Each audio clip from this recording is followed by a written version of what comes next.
All right, all right, all right. Welcome in H-Town World. You are now tuned into The Solid Grip. Coming to you live at 5, no time for jive. I'm your host, J.R. Wilson. Alongside me, my co-host, Ping Wilson, also my father. And today we have a special guest with Mr. Cyril White. And check this out. I'm telling you right now, don't play with it. Stay with it. I promise you, what we got today is sizzling, is fire, and we're going to confabulate about all things sports, but we're going to confabulate first about something that's very important, not just in the city, not just in the state, not just in this country, but globally, all around the world. And so we're going to get straight off into it. First of all, Pop, man, how you doing over there? Doing great, baby. That's good. Cyril, man, how you hanging? Everything's good. To God be the glory, style. Thanks for having me. Hey, man, I can't lie to you, man. I was super duper excited when my father told me he had got in contact with you because I know that you were someone who spoke not just on behalf of George Floyd, but somebody who spoke on behalf of the disposition that's been going on in this country for quite some time. And I'm not huge on it as far as as far as pro-black is concerned. Will tell you this, that it's something that I've dealt with. I was running the streets at one time, and I dealt with brutality from police officers. Not just that, but I've had a lot of situations, man, where I have been, just cornered by police, man, and have that come down on me for something, man, that I didn't quite do. It'd have been different if I was guilty. And they were Right, trying to mitigate a situation that was getting out of control, right. but that's not the case, man. But just to jump straight off into this, man, man, I want to start off with a few questions, man. First of all, thank you for coming on, man. We appreciate you for Oh yeah, coming on here. sure. You Yeah, I know, was glad to get the invitation for sure. I was glad to get the invitation, and me and your pop, we go way back when he was coaching and NCAA, and I used to bring my God to glory team down to play league college, and Exactly. I'm very happy. Sure. yeah, man. He told me, man, y'all went way back, man, and I told him, I said, man, I might know him because I attended some of those FTA camps when I was a kid. And I said, man, I'm, Right. I'm pretty sure I ran into him. Plus, I played AAU ball, as well, man. And so, uh, but yeah, man, thank you for coming on. Hey, man, I don't. If you could, man, I think that's your TV in the background, man. If you don't mind muting it. But yeah. So Cyril, man, I got a series of questions to ask you, man, and I'm gonna let my old man get into it too, man. But one, what made you kind of be? Now we Is know that is George that Floyd, is huh? that a TV? Is that the TV? I get the Yeah, background noise. yeah, Pop. Can you mute the? Can you mute the TV? Yeah, You we mind gotta muting the kill TV? that. Yeah, I'm gonna mute him for right now or whatever. But we in extenuating circumstances. We did do the show here in the studio together, but Right, right. again, we're dealing with the Exactly. COVID. I So kept hearing the background feedback noise, and yeah, I want the listeners to be able to clearly hear what I was saying. So, what were we gonna ask? The question you're gonna ask me? yeah. So I know that George Floyd has kind of been the catalyst for, I guess this whole movement where people are starting to protest for the, social injustice. And this is not the first time something like this has happened, but it happened. It was on camera. It was seen by the world. And, definitely I feel like was augmented because our attention has been on COVID-19 for the last 3 or 4 months. Yeah, yeah, Nevertheless, oh, yeah. right, right. So nevertheless, it's still here, it's present. So I guess my question to you is why do you feel like you had to start speaking up for the injustice that's going on right now? You know, I think my connectivity to it being George Floyd was the guy that I knew from different stages of life, and just his involvement with To God Be the Glory sports. It just kind of thrust To God Be the Glory into a position of where we had to do something. Um, Not that what happened to Breonna Taylor is not important, or Eric Garner or Ahmaud Arbery, any of the black people who are killed and murdered without just cause. Not that those cases aren't important, but I know that people in their circles have been prompted into action too because of those tragedies. It's just so happened that George Floyd was a basketball player in my program, and just so happened that I had a relationship with him through sports, and it's just like a God ordained series of events that's kind of put me in this position. That's good, man. I want to say this too, man, that you and I, as well as my father, share something in common, man, that we are all men of the cloth. Now, I haven't been in the Lord as long as y'all, me just 10 years, but I'm deeply rooted. Amen. I'm definitely like a tree planted by a river, with my roots going deep off into the water, you know. Psalms Um, chapter 1. Amen. Right. yeah, there you go. See, look, somebody knows something.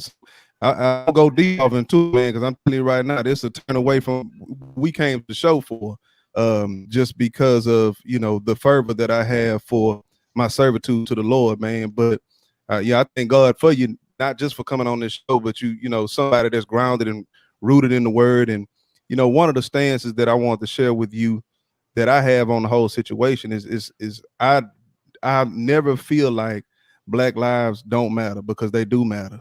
But I Amen. think the perspective that I try to keep intact is that all souls matter. There's Ooh, a that's great. scripture in Second Yes. Peter Ooh, that's chapter great. 3, Yeah. right? Verse 9, it says, God wishes for no man to perish, but for all to come unto repentance. And so when I Amen. think about that, although that was a heinous crime, it was morbid what happened. It still needs to be talked about. It still needs to be dealt with.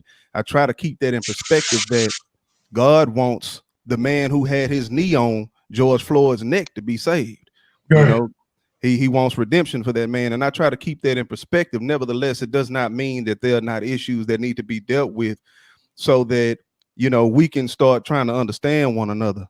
And so I That's a appreciate, great. yeah, That's a go ahead. great perspective.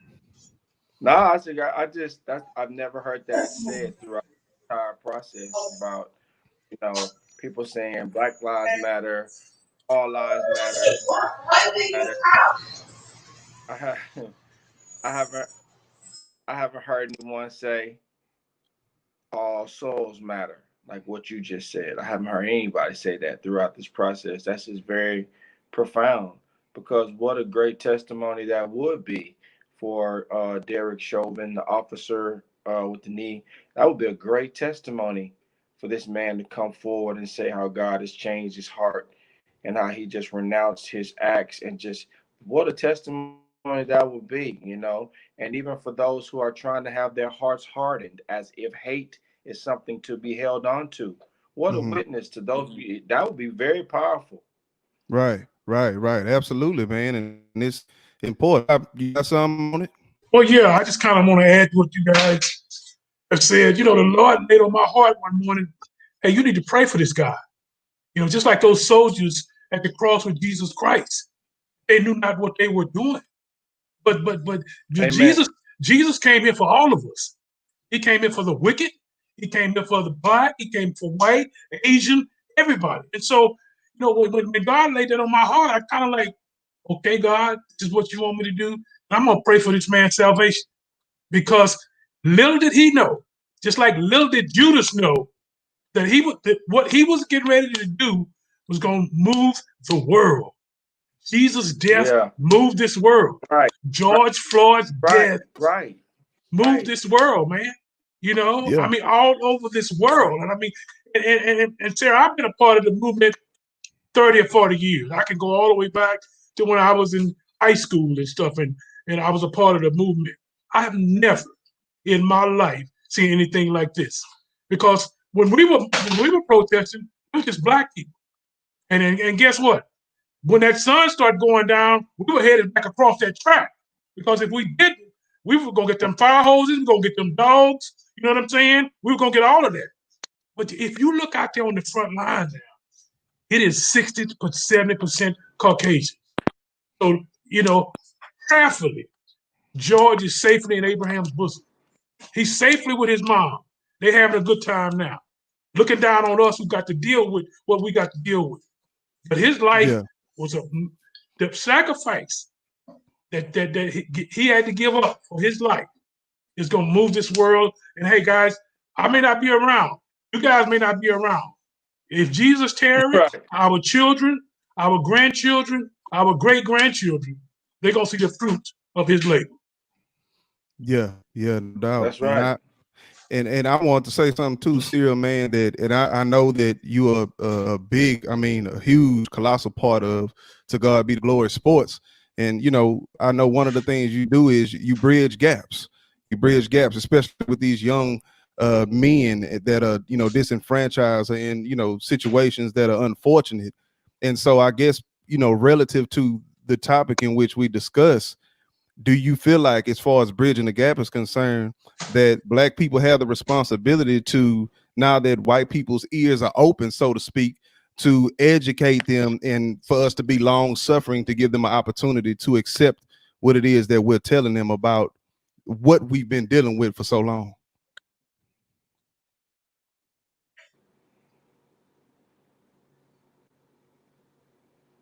Hello? Yeah, you there? Yeah, you hear me? Yeah, we had a little breakup. We had a breakup. Was just a quick second though. Okay. Well, I don't mind saying it again. Did you hear the question, or it just kind of broke up?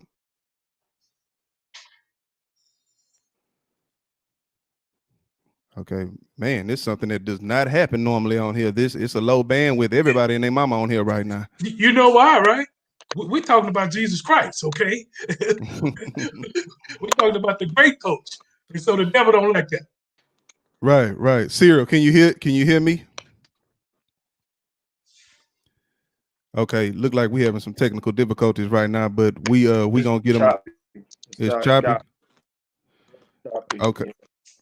Okay. So look, Cyril, what I'm gonna do is, man, I'm gonna kick you out the thing, and then I'm gonna send the link back. I mean, hit the link again to come back in, and hopefully, you know, that'll mitigate the issue that we're dealing with right now.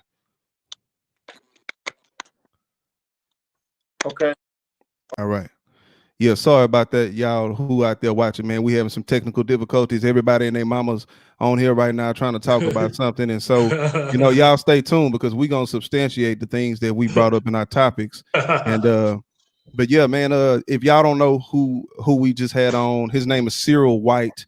He's George Floyd's former AAU basketball coach in Houston, Texas. And we definitely glad to, you know, that he took out his time, man, to come and speak with us and answer some questions. And so if y'all have any questions that y'all want to lay out, you know, do so in the comments, man. I'll do my best to try to answer those questions, man, because look, it's just me, you know, on the ones and twos over here at the same time, trying to engage in conversation as we talk about the topics that we discuss.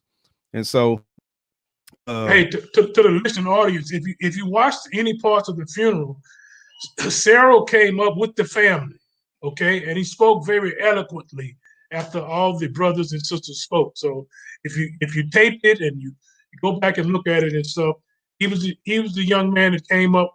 He was with the family when the family came up and spoke. He spoke right after them. Yeah, man. So I mean, right now we're trying to get him back, and we will, man. But look, again, I just wanted to, you know, reiterate what we were talking about earlier about. Oh, look like I got him back right now. Let's see. Cyril, can you hear us? I'm trying to get it back so we can be nice and smooth. We in? Yeah. We in here, man. I'm sorry that we having these technical difficulties. We gonna keep moving, man.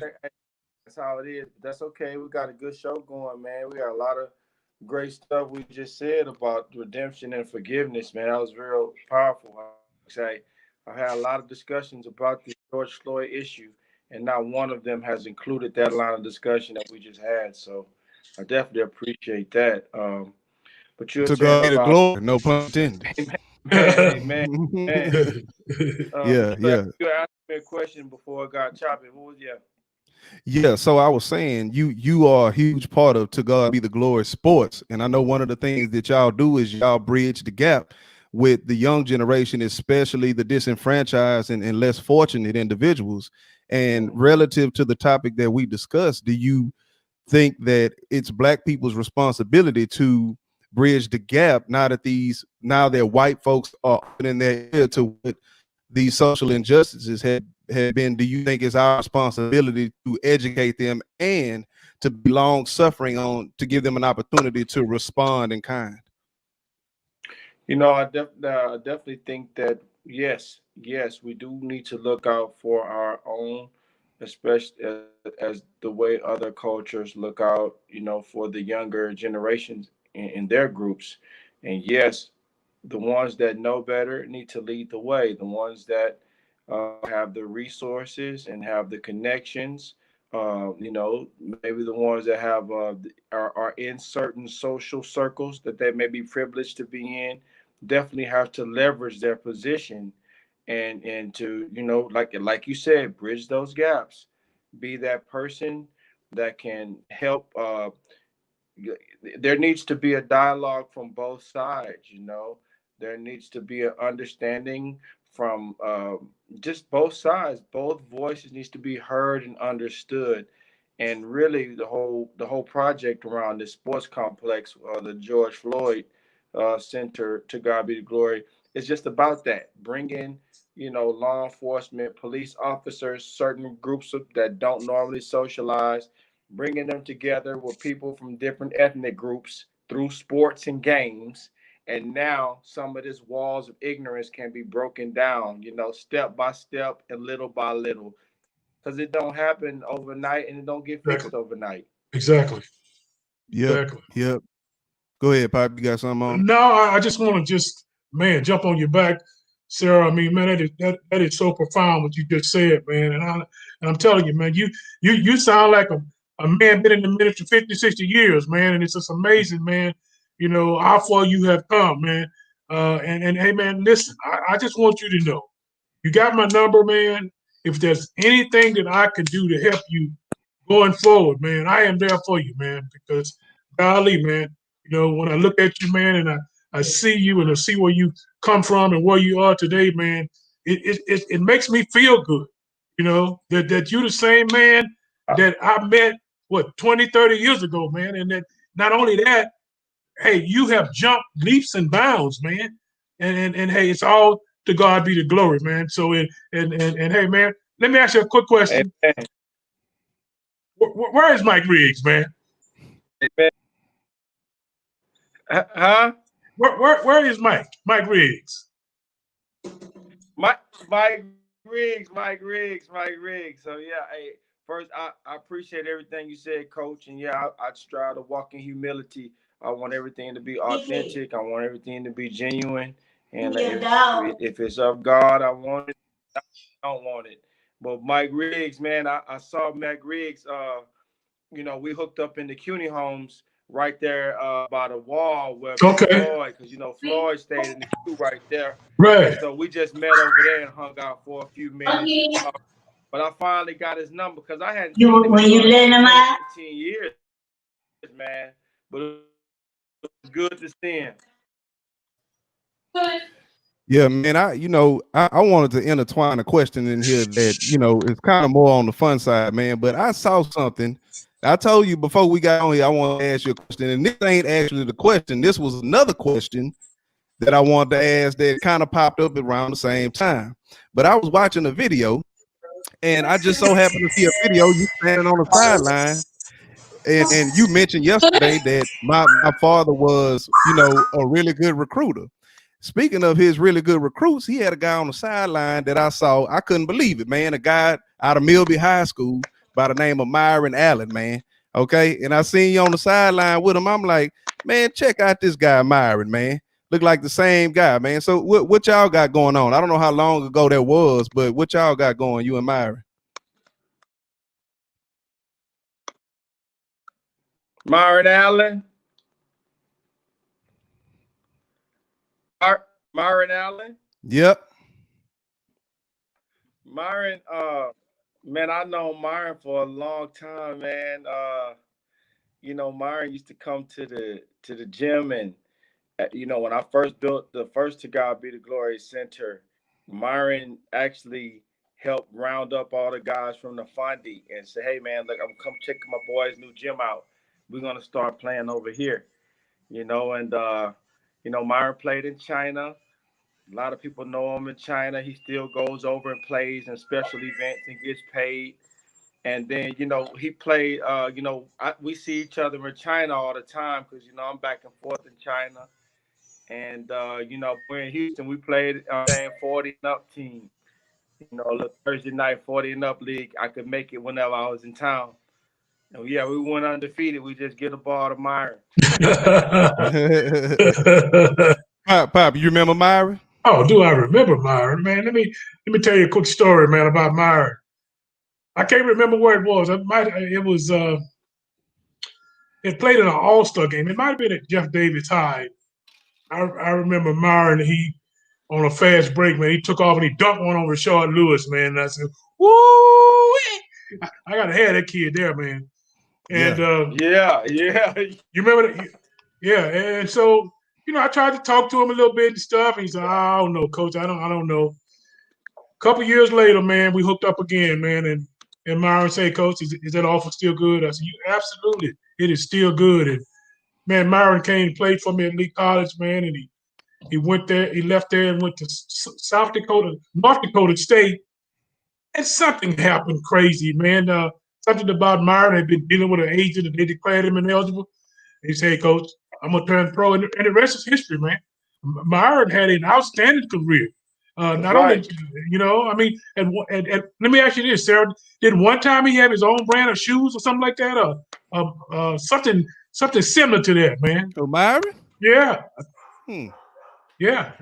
But, man, I tell you, man, this guy, 5'10". I've never had a player as explosive as Myron Allen. He would jab, he would throw that left hand back, and he'd dunk it on you in a minute, man. Love that kid, man. Love him. Yeah, man. I thought that was funny, man. That when I saw y'all together, man, I was like, man, it's a small world out here, man. But that's just a little something, some hilarity, man, to throw in the midst, man, of what we talking about, because these are serious things, man, and we got to find the time, man, to decompress in those times that we having to deal with these tough situations, man. And so, just to keep things in perspective, man, I George Floyd, man, really opened up some eyes and some ears, and something happened here of late, Cyril, with NASCAR, man, that really just it blew me away, man.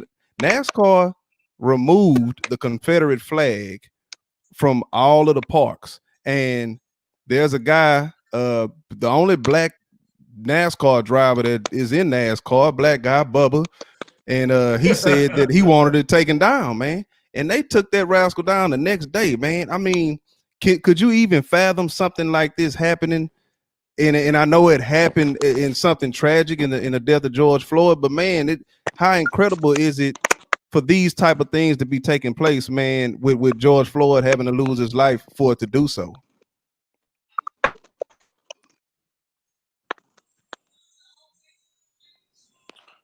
How they NASCAR and these people talking that craziness. This guy want to try to have the flag. I really appreciate NASCAR's stance on that. I appreciate what the people are saying about the Confederate flag.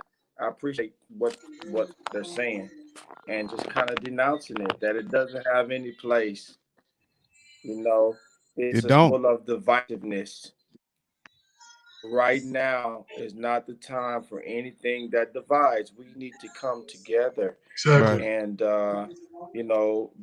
the whole George Floyd situation is making people take a deeper look in the mirror about anything that can perceive as divisive and doesn't bring people together. And that Confederate flag has always been a symbol of controversy. Right. And I appreciate NASCAR taking that stance. Yeah. Did we lose you? You still here with us here?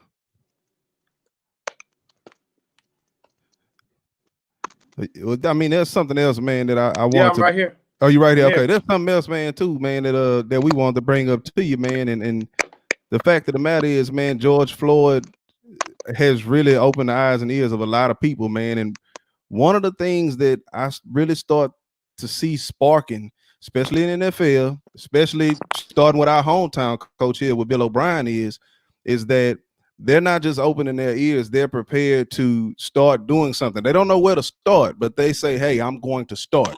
Okay. And Bill O'Brien made some I thought were very sincere and unfeigned statements about how he felt about it.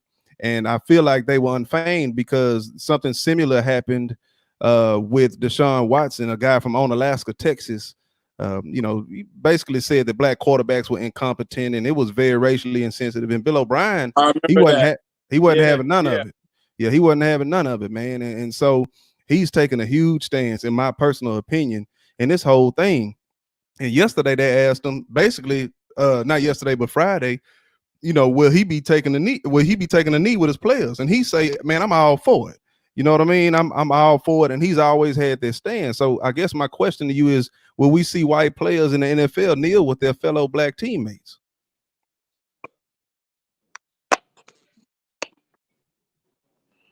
Oh, absolutely. Absolutely. I think even prior to there were some, you know, players and non-black players that were already in solidarity with their black teammates about the issues of inequality, social injustice, police brutality, everything that kneeling presents, and also just to continue to destroy the narrative that kneeling has nothing to do with disrespecting the American flag. It's Right. not about a disrespect of the flag, not a disrespect of the veterans that have served this country. It's only about a respectful and silent protest to these societal ills that need to be addressed and corrected. Thank you. Thank you. You put that so eloquently. Those are the type of things that need to be said. So people need to know we're not, yes, Black Lives Matter. We're saying that, but we're not saying no other lives matter. We're talking about a disposition right now that's in America and truth be told, across the world, man. And before you get out of here, I do have a question, and but before I ask that question, man, there's something I watched this movie called it was called, Lord, I can't think of the name of the movie, but the guy that played Martin Luther King in Selma, I believe the movie was called United Kingdom. That's what it was called. But anyways, one thing that I found out that I did not know, in Africa, they had segregation too, because a lot of those African colonies, a lot of those African countries were colonized, okay, by Europeans, and they had colored only water fountains and restrooms, white only restaurants, and everything like that. And it blew me away. And it kind of just let me know that this problem is global, okay. And I think that's why you see a lot of these people standing up, because there are a lot of people of color all around the world, especially in those Middle Eastern countries. You have a lot of dark-skinned people, and I'm sure those dark-skinned people are ostracized similar to black people in America. I mean, you could see in Songs of Solomon, the first chapter, verse 6, the one of Solomon's wives was telling them, hey, don't look down on me because my skin is black, because I'm dark, like I've been in the sun. And I was ostracized by my brothers and sisters. So even as a sibling, she was ostracized. And we talking about some people that's from a Semitic, basically from Shem, one of Noah's sons, who was Middle Eastern, who was where she was in Israel, yet she had black skin and she was still ostracized. So this is a global issue, man, and that's something I want to say on there. But before I ask the question, I want to ask before we let you go, I want to see if my old man got anything for you that he wants to ask you before we get out of here. No, man. I mean, I just again appreciate you coming on, Sarah. I mean, gosh, Lee, man, I could go on and on and on about the good old times and stuff. But hey, man, you got my number. If you need me for anything, man, just give me a call. For sure. Guys, I want to be sure that the listeners be sure to go to tgbtgsports.com and go to our webpage, the To God Be the Glory Sports webpage, or you can just Google To God Be the Glory Sports, because I know people want to have a way to connect to the George Floyd Project. And, you can find out, you can see our whole tribute to him on our page. And you can see all of the various media and podcasts that I've been on since this tragedy. But the whole theme is turning tragedy to triumph. Yes. Right. Tragedy to Yes. triumph. We definitely want anyone that's got the right and correct spirit and wants to get connected with this, just go to our webpage, come on and join us. Yeah. So how was George Floyd as an athlete? Now I saw one of his videos. Apparently he had a jumper, but how was he as an athlete, man? Was he somebody who really had something, man, who really put it down on the court, man, or was he a street baller? How was he, man? I'm telling you, it was a double, and your dad will tell you, Yeah. guy, you coaching at the junior college level, man. Yeah. Those are some of the best athletes that are out there on the post high school level. So Big Floyd going to South Florida JUCO, South Florida JUCO. That's a big JUCO. And then in South Florida and in Texas A&M.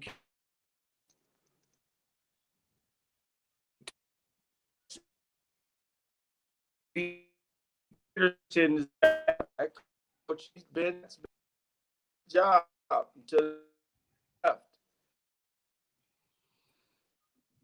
So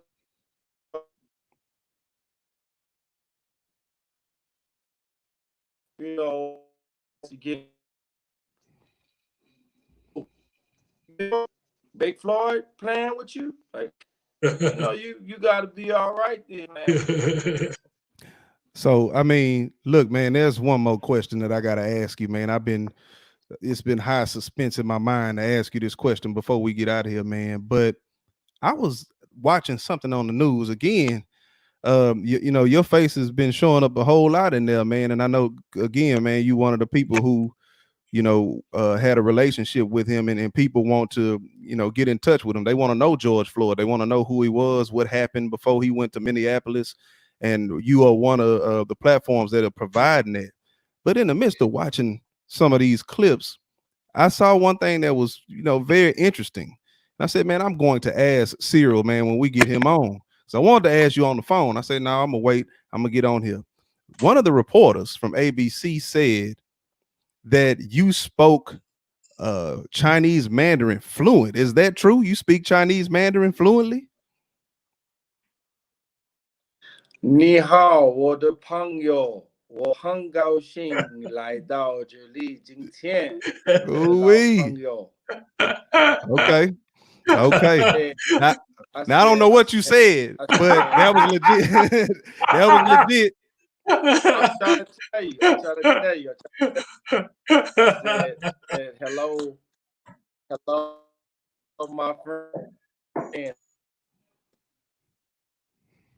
Very happy to be with you here today. Thank you for having me. That's what I said. Well, look, man. Hey, Cyril, man, we appreciate you greatly, man, for coming on here with us, man. I know we had some technical difficulties, but man, we still was able to, press through and pushing out, man. Thank you so much for coming on here with us. Everybody know.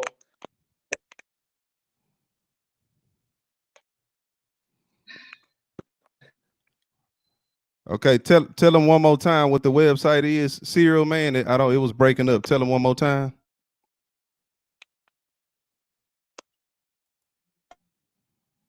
Okay, I think we lost him. Okay, but man, look, Cyril, man, we thank you, man. We appreciate you for coming on here, man. Man, we had some crazy difficulties, man, trying to get the sound and everything together, man. But keep doing what you're doing. Again, y'all, it's To God Be the Glory Sports. It's the Lord, don't make me spell it out, but TGTS to God, TG, B, the glory, TG sports.com. Okay. Y'all rewind that if you ain't get it the first time. I ain't gonna fumble through it no more. Okay, but now, man, that brother's doing good things. He's bridging Doing great gaps. things, man. Yeah, he's bridging gaps, man, and trying to really help the youth, man, especially the disenfranchised. Really, Exactly. man, see another way, man, not just sports, but see the way. Right. Okay, the way, which is through Christ Jesus, man. Exactly. But, hey, man, back to the solid grip, with J.R. Wilson and Ping Wilson. Okay. We finna go on and get up into this thing, and it's time to ramp it up a little bit. Okay. All right. So here we go, Pop. You posed this question: Are the powerful Duke Blue Devils and their Hall of Fame coach, Coach K, finally in trouble? Now, I want to answer this question first. I'm gonna say no. This what they do at Duke, they have a prestigious university, man. Because people don't just go there for basketball. They go there, man, because smart guys go there. Okay, that's one of the schools smart guys go to, man. If you go to Duke, if you tell somebody you go to Duke, it's like telling somebody down here you go to Rice. Okay, they're gonna know you smart. But relative to basketball, no. Okay, they every year, man, they putting out some marquee player, man. I don't think they're in trouble. They just signed a guy. I mean, not signed a guy. They just got a guy to commit in Patrick Baldwin. Okay, small forward, 5-star player, and they already had a 5-star commit in AJ Griffin. Now he's also a small forward, but when you have small forwards, normally that position is interchangeable. Normally those guys are versatile. And they'll have the little missing pieces they have in between. They'll be able to make those up. So my answer to that question is no, I do not think they're in trouble. But what is your answer, Pop? Well, let me just say this real quickly, Rich. I'm not gonna sit here and say that I'm glad they got in trouble, because I'm not. I mean, but hey, I don't know many universities that the NCAA hadn't come down on, and there's no doubt in my mind that what happened with Zion Williams happened, okay? But I just happen to be a big USC guy. And I remember when Reggie Bush got in trouble for something similar. They took his Heisman Trophy. They took away one of SC's championships and all those wins they had. So, again, I know that the NCAA is going to protect the Hall of Fame coach like Coach K. But it just goes to show you, that old saying is that if you're not cheating, you're not trying, okay? Because, right. I mean, logistically, if a kid walk up to me that's on my basketball team and he's going to take a test and he needs a pencil, and I give him that pencil, that's an extra benefit. So the problem is the NCAA need to come out of the 19th century and come into the 21st century, okay? Because it's going on everywhere, okay? Zion Williams made that university millions and millions of dollars, okay? No doubt, no doubt. And he didn't get, well, on top of the table, one red cent. So NCAA, if you hear me, everybody doing it. And if you want to crack down on it happening and stuff, you'll go ahead on and get these kids some type of stipend, because they're making millions and millions of dollars for those universities. Man, let me just say this. And the NCAA is a joke, okay? They a joke, man. I'm tired of them, man. I'm tired of the NCAA, man, and their antics, man, and their antiquated way of doing things, man. The world is changing. Do y'all not see what's going on TV right now? Everything is changing. But I'm telling you, man, they stiff-necked. They don't want to change anything. And I'm telling you right now, even though they're trying to press this thing forward, Pop, as far as individuals, players getting paid to be there because they're bringing so much money to the organization and to the NCAA as a whole, they're trying to find their way to get money in their pocket. They're trying to find their way to get a piece of that. You know what I'm saying? They want to tax it like they Uncle Sam. Right. So, yeah, the NCAA is a joke, man. It's they fraud, man. All of them some frauds, man. And I just, for real, man. Seriously. I agree. Yeah, these are these kids' livelihood. I don't care how long y'all been doing it like this. Right. Things have had to change. Just like they've been doing it like this with black folks, things got to change. Right. We are all intertwined with one another. There's no separation like that anymore. Exactly. Your company's being built up because of a black man, or this company's being built up because of a white man. Right. It ain't no separation like that no more. Right. So yeah, I'm tired of the NCAA. Relative to Duke, yeah, when you have an organization like Duke, yes, things are going to play in their favor, man, just because they just like Alabama in football, man. Exactly. Things are just gonna play well in their favor, man. And every now and then you had these teams that come down the pipe, like Clemson in football, okay, that just got good, man. Okay. Villanova, okay, they just got good in basketball, man. They just they started coming on the scene. So I don't foresee there being an issue in that area. No doubt about it. So yeah, Pop, that is my take on it, man. And so again, NCAA is a joke, man. And I hope just one person hears this, man, because they know, man. They know, man. And you know what I'm saying? They know, man. So, man, I wanted to get into something, more exciting. And before I do that, though, I do want to say this. Somebody might argue with me on this point when it comes to Duke. I know they lost Zion Williamson. I know they lost R.J. Barrett. I know that they lost Vernon Carey and Cam Reddish. I know they lost them cats, but they're going to get cats that are just like those cats that are going to come in. I just named 2 5-star players that they got. They just landed one guy, big time guy, Patrick Baldwin, man. I mean, you see that cat out there on the court, man. He bigger than everybody, taller than everybody, dunking on everybody, got a wet shot from behind the arc. Man, he gonna come in there, he gonna be the star, man. He gonna end up going in the first round. Okay. So Duke is going to be fine. Okay.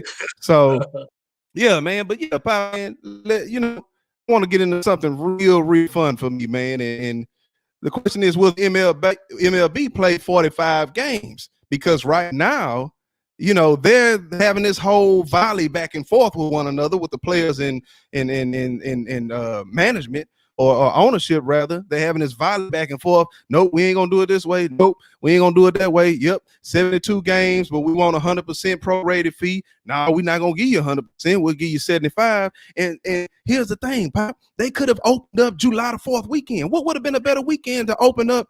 Especially in the midst of this coronavirus that's been going on, that's taking sports out of the picture. What would have been a better time? But y'all couldn't come together and get things together so that y'all could allow these things to play out on the field. Now you're going back and forth. You don't know what's going to happen. So I'm going to ask you, Pop, and I'm going to let you go first, and then I'm going to say what I got to say. I'm just setting it up right now. Will the MLB play 45 games? Rich, just before we came on the air, I saw something that might have been on CBS Sports, that the Players Association said, okay, go ahead on, let's play the 45 games. Just let us know when and where. Yeah. So that's looking like that's what maybe sometime this week, either Wednesday or Thursday, the commissioner who has that power is going to announce a 45-game schedule, and that's what we're going to have. Hey, look, the commissioner going to be tired of it. People can say what they want to say about him. He going to get tired of this back and forth. He said out of his own mouth on Thursday, he said that he was asked, will MLB be back? What's the percentage of them coming back? He said 100%. They're coming back. So it might be 45 games, it might be 48 games, but they're going to come back. And I think if they do come back under 45 games, the players are still going to get what they want to get. So honestly, me personally, right? I don't see what the big deal is with the owners. Because guess what? If the owner sold a team, Pop, would the players get a stake in what they sold the team for? Absolutely not. Okay. You already came with the prorated thing because of the coronavirus. We know this is unprecedented events. Okay. But if you're going to do that, don't come and change the game up at the last minute and hope that the players will say, all right, we're going to take that. Man, what you think they are? These cats, all their money is guaranteed. They want every last dime. Okay. And I don't blame any of them. And I don't care about anyone who does blame them because we're not in their shoes. Heavy is the head that wears the crown, Shakespeare said. Okay. We don't know what they're dealing with. Okay. We don't, when you start making that kind of money, Pop, what's happening is you develop a lifestyle. Okay. Your sheets might go from $5 sheets at your local Dollar Tree to $500 sheets. Okay. At your local Middle Eastern sheets, rugs situation, Persian rugs. Okay. So these guys live differently. You can't ask them to live frugal, man. That's not a part of the package. Okay, everyone knows that. So don't people that are being acting like these type of things don't happen. Come on, man, get with the program. Get with the program. I totally agree with You bring it to today, JR. Hey, cause hey, you been firing me up, huh? I was listening to the last episode. You was like, yeah, look, let me tell you something. And I'm like, man, nah, I'm like, hold on, man. You done got me fired up over here. So that's where I'm gonna be at, man. I was trying not to get fired up when Cyril White was on here.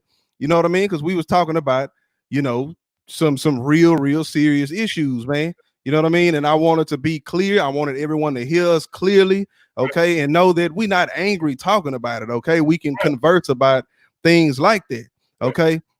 So speaking of things like that, okay, right now, we talked about last week that basically Roger Goodell apologized. Now, he apologized for the insensitivity towards black players kneeling during the anthem. Okay, I think it has been emphatically and unequivocally established that nobody is kneeling for the flag. Nobody's kneeling for the anthem. That's not what we're doing here. Okay, what happened visually with George Floyd was a catalyst of something showing y'all, look, these things happen often. Okay. This is the upsetness that we have with the country. Okay, this is the anger that black people are feeling towards the country. It has nothing to do with the flag. It has everything to do with the social injustice. And so they're like, oh, okay, well, don't do it during the anthem. Well, when else they gonna do it? They got a platform. You want in the middle. You don't want them to do it in the middle of a play, right? Oh, let me everybody take a knee. Down said Hut, take a knee. Everybody. Well, why they doing that? Then you really gonna be pissed because sports ain't going on. Okay, so Roger Goodell did not directly apologize and say his name, Colin Kaepernick. Okay, but now you got all these little coaches coming out. Pete Carroll, man, that's a whole nother segment, man. Pete Carroll, man, come on, man. Stand on whatever you believe in. Stand on it, man. Okay, don't be flaky, man. Don't be feigned in your, fickle and fallible, false things that you spit out of your mouth, man. Okay, stay with the real. But so this is what I'm expecting, since this is what we're going to talk about. Let me pull it up here. Top 5 teams that might sign Colin Kaepernick. First of all, the first person that better be saying something is Pete Carroll, because you've been running your mouth. Okay, you pulled him in for a workout. You need to bring him in, sign him, put him behind Russell Wilson. Okay, he need to be the first person. So, but that's one for me, Pop. I'm gonna let you tell me top 5 teams that might sign Colin Kaepernick. What you got? Okay. All right. The first one might surprise our listening audience, but guys, to say that I've never been a Texan fan, okay, and I've lived in this city for almost 45 years. I'm buying in, guys. I'm buying in. And I believe that McNair told Bill O'Brien, let's get it done. Let's get it done. Yeah. And I believe that, hey, last week when we talked about the proof being in the pudding, I believe the Texans will step up and sign him. I think they're the leading team. Yes, sir. Yes, sir, Rich. I am surprised. Okay. Okay, next would be Pittsburgh. I mean, because, they're just a very liberal organization. I mean, they signed Michael Vick back when he got out of prison and stuff with the dog. Okay. I think Seattle will be third. Okay. Simply because, like you said, Carroll done opened his mouth. Now, this fourth team might surprise people too, but I kind of feel like John Elway still hadn't bought into the guy from Missouri.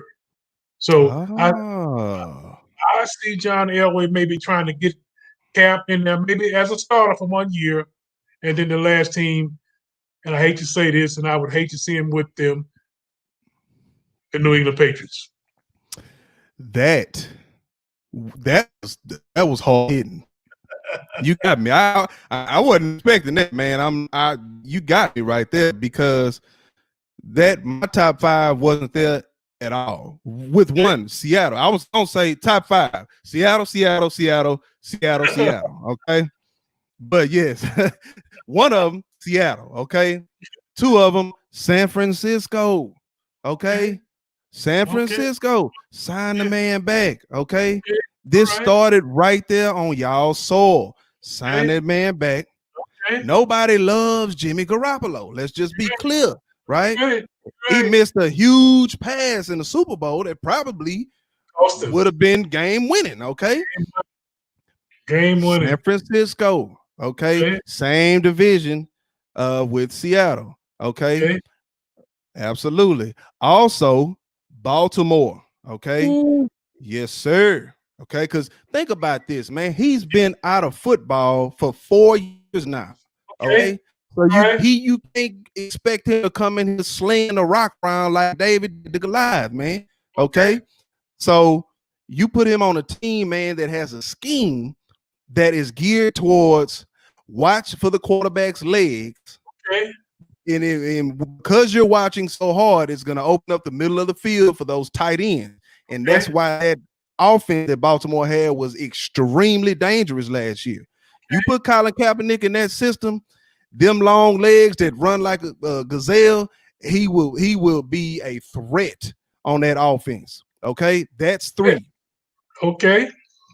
So number 4. Okay, number 4, Pittsburgh. Okay, Pittsburgh. They don't care about what nobody says about anything. They gonna hire who they think they need to hire, and that's gonna be the end of it. They don't care what no one has to say. I truly don't believe that it's political for them at all.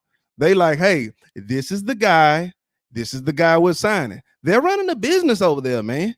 Okay, they didn't have to sign Mike Tomlin. Okay, they're running a business. Okay, so but they hire the best guys for the job. Colin Kaepernick. Okay, and I got one more team. Okay, this is about to blow your mind. Are you ready? Okay. Dallas Cowboys. I thought about that, Rich. I thought about that, but I said, nah. I tell you what. Yes, sir. There's been a lot of heat on Jerry Jones this week because he's been silent, man. Yes. He's tall. You know what I'm saying? I know what you're saying. And woo, man. Yes, sir. Because here's the thing. They like keywords. They like Dak Prescott. They do not love him. Because if they loved him, they would have gave him that money. Okay. I know they offered him $35 million. I don't care what people had to say. He should have took the 35. No, they need him. But they like him. They don't love him.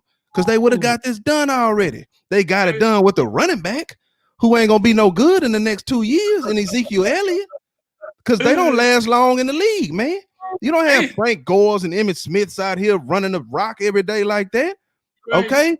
They don't just use him in the running game, they use him in the passing game. That's gonna break him down. But you gave him the money. Colin Kaepernick in Dallas.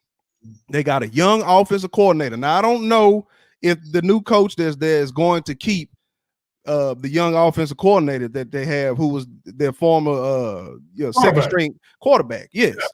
But if they do, young quarterback, he's gonna scheme Colin up to use those legs and to use his arm. And I'm not saying Colin can't throw the ball, he could throw the ball, but with those weapons, with that offensive line, man, I'm telling you right now. And look, Jerry Jones gonna be Jerry Jones. Okay, Jerry Jones is a magician when it comes to, keeping the star relevant in the NFL. He's going to do something big. He always does. Think about what he did for the draft. Hey, how y'all doing? I'm just sitting on my $150 million yacht. How y'all doing out there? Me and the fam. My son and wife, they patting me on my shoulders, like they really mean it, looking good for the TV. Jerry knows how to keep that star relevant, and he will. And one of the ways he'll do that, I think, is he'll sign Colin Kaepernick. Okay? Because you ain't going to tell me I don't care about black people. I have Dak Prescott as my quarterback, and the backup to him is Colin Kaepernick. How about that? You know what I mean? Yeah. So that I'm telling you, man, I'm so darn excited for the season. It is coming upon us.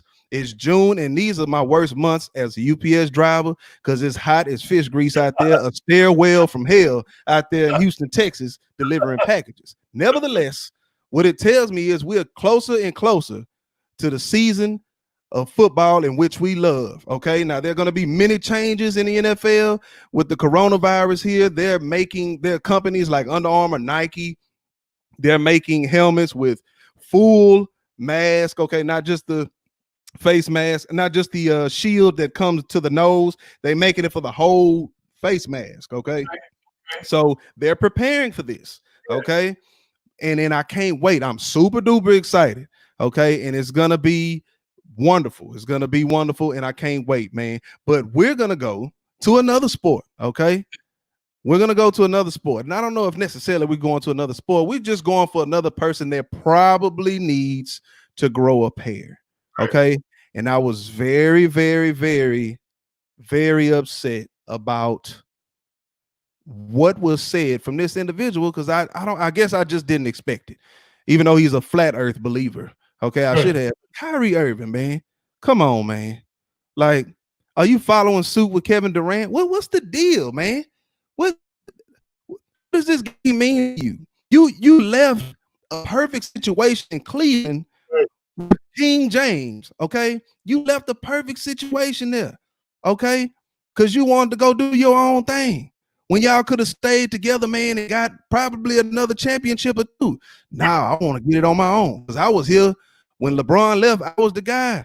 You not LeBron, no Kyrie. You cold. Let me not minimize his skills, pal. He a bad man. Probably has the best handles I've ever seen in my entire life. Okay.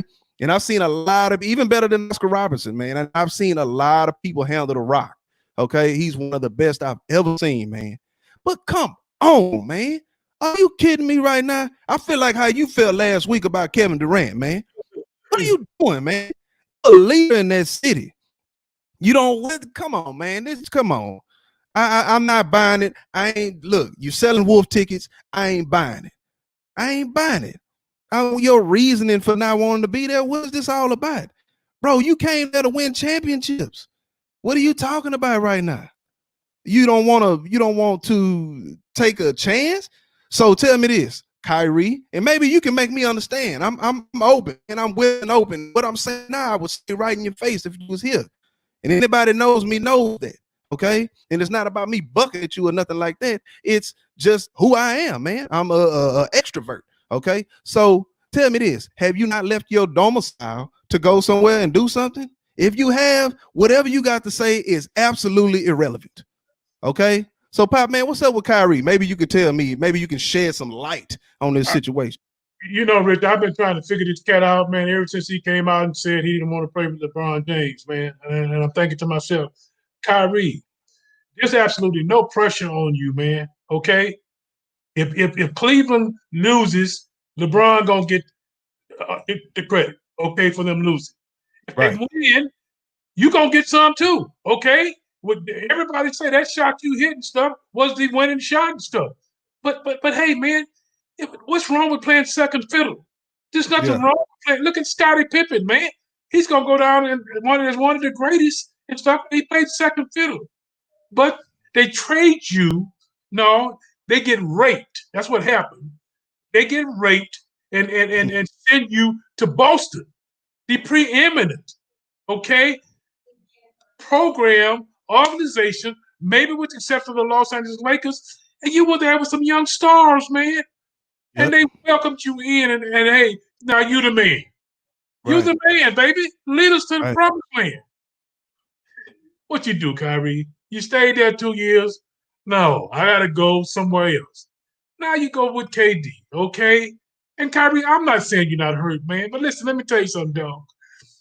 There are people out here that don't have jobs, okay? They don't have a pot to TT in and a winner to throw it out of. But they buying your jersey. They buying your shoes. And they'd like to see you play. Not only are you not playing, you're trying to encourage the league not to have games and stuff. Man, do you know how bored people are out here? Do you realize what the crime rate is? You realize what the divorce rate has been like? Do you realize what the assault rate has been like and stuff during this pandemic? People are tired of sitting at home, man. They tired of sitting up watching movies with their wives. And hey, don't get me wrong. I love to watch movies and stuff, but hey, man, they want to see something else, something different. They tired of HBO and all the other movie channels and stuff, man. And not only are you saying you're not playing, hey, he don't think that. Well, hey, I'm worried about coronavirus. I'm worried. And hey, listen, if that's so, then fine. If that's so, but you're not. You're saying you don't want to be cramped up in a hotel with other guys and in this bubble and stuff. Come on, man. Come on, man. Get a set. Get a set. That's all there is to it, man. And look, don't be offended by what we saying. If you might not ever hear this, but if you do, man, don't be offended, man. We obviously we not sitting in the seat that you sitting in, so we don't truly know what you're going through. But from a superficial standpoint, on the surface, this is what we see. Okay, point blank, period. And so it's hard to think otherwise if it ain't said otherwise. And those are some of the things that you have to deal with being the athlete that you are and the status and pedigree that you have, man, in the world, and especially the world pertaining to the National Basketball Association. So Charles Barkley says he's the most miserable athlete he ever seen. I don't get it, man. I honestly, I don't. And that's a true statement. I don't get it. And maybe there's a way to get it. Maybe it can be said. But when people, I'm glad you brought Charles Barkley up, man. I love Chuck, man. Oh, bald head. I love Chuck, man. You know why I love Chuck? Because can't nobody tell Chuck nothing. Exactly. You know why? He played in the game. Blood, sweat, tears. He knows exactly how it is. I'm telling you. And he's a sports analyst, okay? Right. So he's still very, very close to the game. Exactly. Okay, he knows what's going on. So if he calling you soft, 9 chances out of 10, I'm gonna believe him. That's just what it is. Okay. So, man, Pop, look, I've had a wonderful time today, man. Oh, great show, man. Hey, great show. Absolutely, man. Cyril, man. Yes, man. Thank you, man, for coming in here. Yes, sir. Light on how your take on the whole situation with the protests and social injustice and what happened to George Floyd and the relationship that you all had together back when he was playing AAU basketball in Houston, Texas, man. Again, man, y'all that are viewing, y'all go to you got to rewind. I can't say it out again, but it's basically, you can Google it. To God be the glory sports.com. Okay, y'all go check out all the products that they have on there, the merch and media. And he also has a lot of stories pertaining to George Floyd. If you want to get to know kind of who he was with the little information that we have on him before this situation took place in Minneapolis. Again, man, we thank him for coming on here. Thank you, Pop, man. Again, man, being side by side with me, man, as we embark, man, on this dangerous adventure as podcasters, man, for sports, man. Exactly. But for me, J.R. Wilson, for my Pop Ping Wilson, for These Solid Sports, we thank Cyril White. We thank all of y'all out there that viewed. We ask you to like, share, and comment. Y'all stay tuned. Next Sunday is gonna be El Fuego on fire. Okay, 5 p.m. We coming to you live at 5, live on Facebook. Y'all check it out. Stay with us. Be with us. We thank y'all. God bless. Y'all take care, man. We'll see you next week.